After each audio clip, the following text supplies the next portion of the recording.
Gel plate printing developed.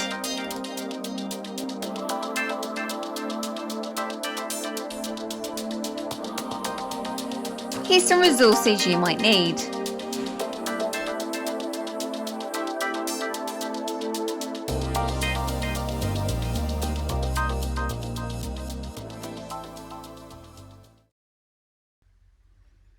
I don't know about you guys, but I have developed a little bit of a love for gel plate printing.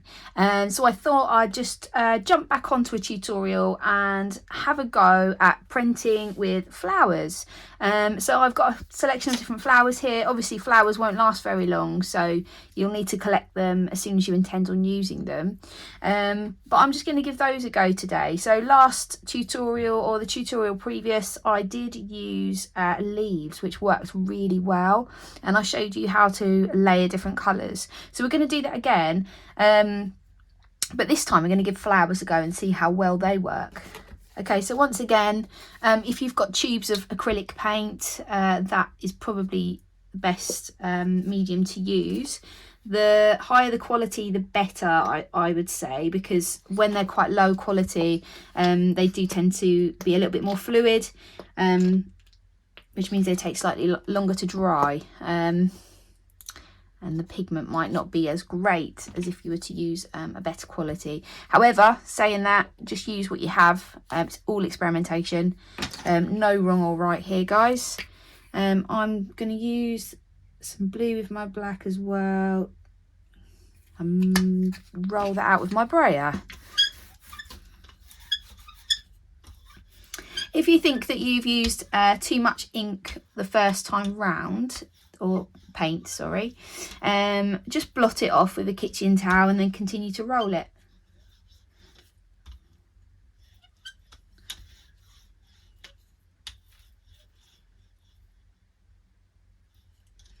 Okay, so this is what it looks like if you use slightly too much ink. You can see that it's a little bit more raised from the surface. It's not making that sticky sound when you roll. So if that does happen, if that's the case, then grab a bit of kitchen towel and you can blot that off. Or if you have spare paper, you can blot it off with a piece of paper. I just so happen to have a spare piece here. Now, I'm just going to blot it really gently. I don't want to remove all of it. There we go. That actually looks quite cool. Okay, and then continue to roll until you get a nice, even layer. And if you listen really carefully, you can kind of hear like a sticky noise where it's the perfect consistency.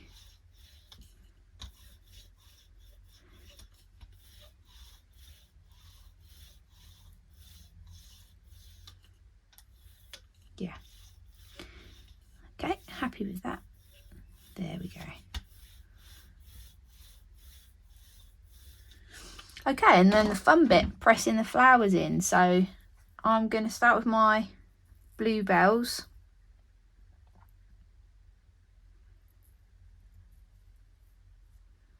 And then just really gently press that down with your fingers. Don't use the brayer because that'll just smudge the paint over the top, so it probably won't look like a bluebell at all. Just really carefully press that into the paint.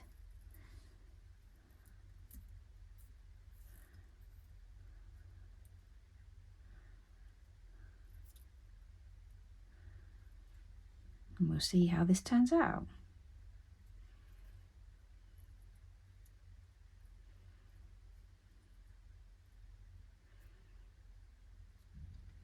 There we are. And then I'm going to use some of these smaller flowers and some leaves as well.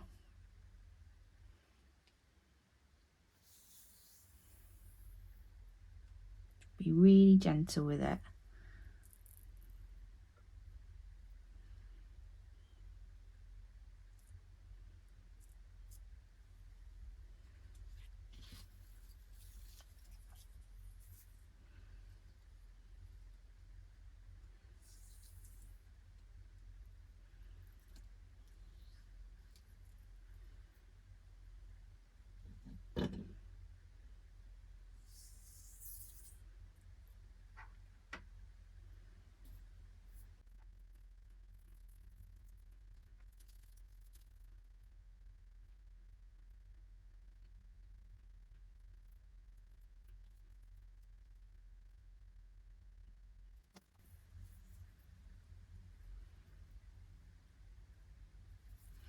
Okay, I am probably going to leave that as it is now, and I'm going to allow that to dry for about 10 minutes and then apply the second coat.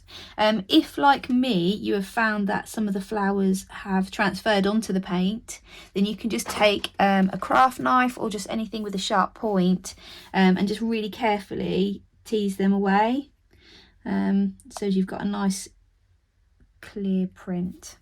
Okay, I'm going to leave that to dry and I will be back with a second colour shortly.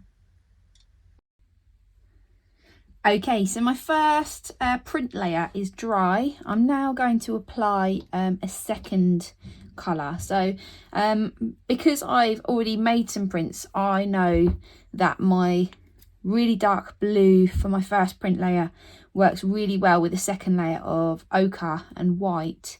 So just for the purpose of this tutorial, that's the colours that I'm going to use, but I urge you to experiment and explore colour and see what works. So maybe even call back on your colour theory from previous module and remind yourself of what colours work well together and why, and just explore really.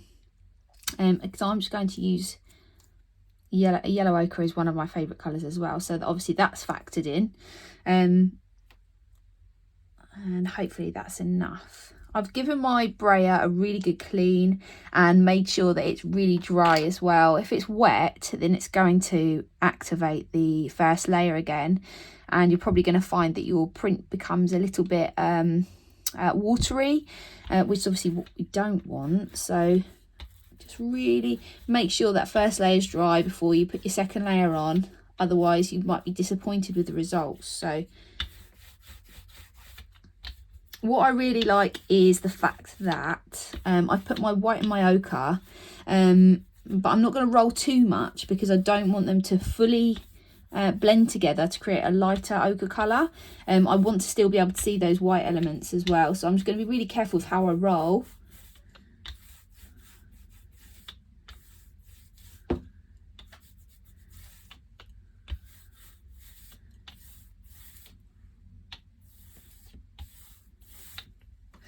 And then I might even put some more white in places just to cover over that first layer.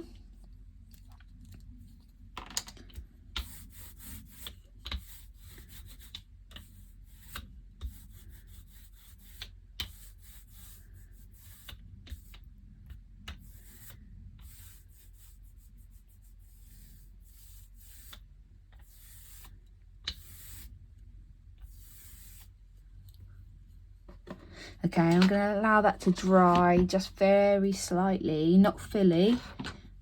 Just going to give that a couple of minutes and then I'm going to have a go at making a print from it.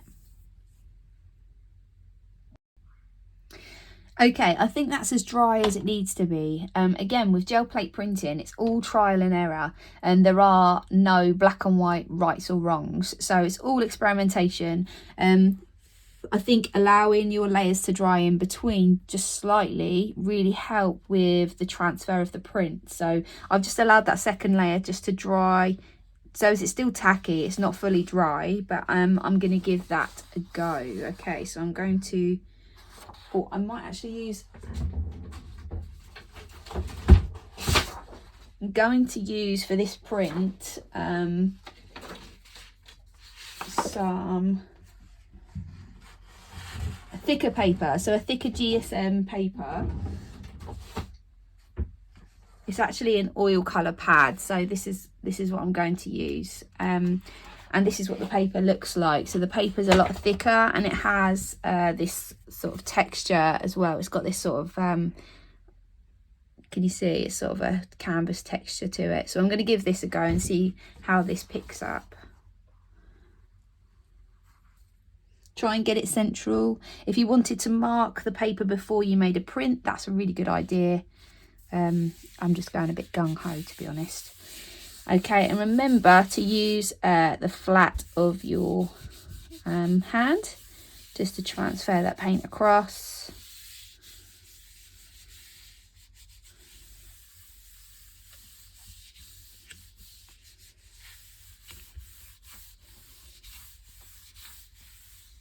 Okay, the big reveal.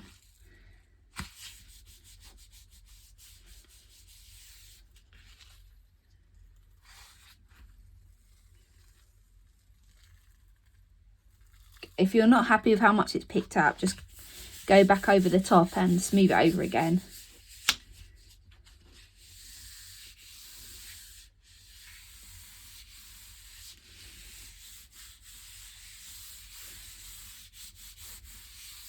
Patience is what it's all about, I think.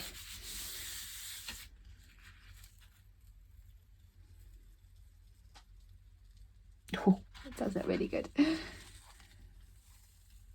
Look, you can see the texture of the paper as well, which is really, really cool actually.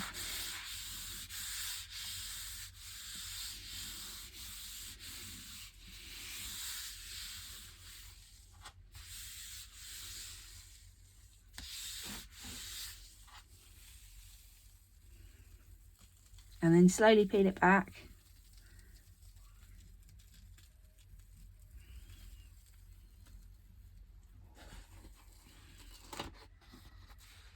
And there we have that print.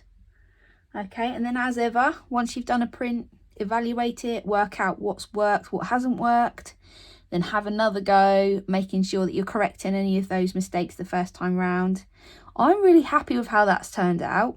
I really like that you can see the texture of the paper as well, so that's sort of added a little bit of extra texture to it. So by all means, explore different papers as well. Anything you can get your hands on, give it all a go. Yeah, happy with that. Go experiment.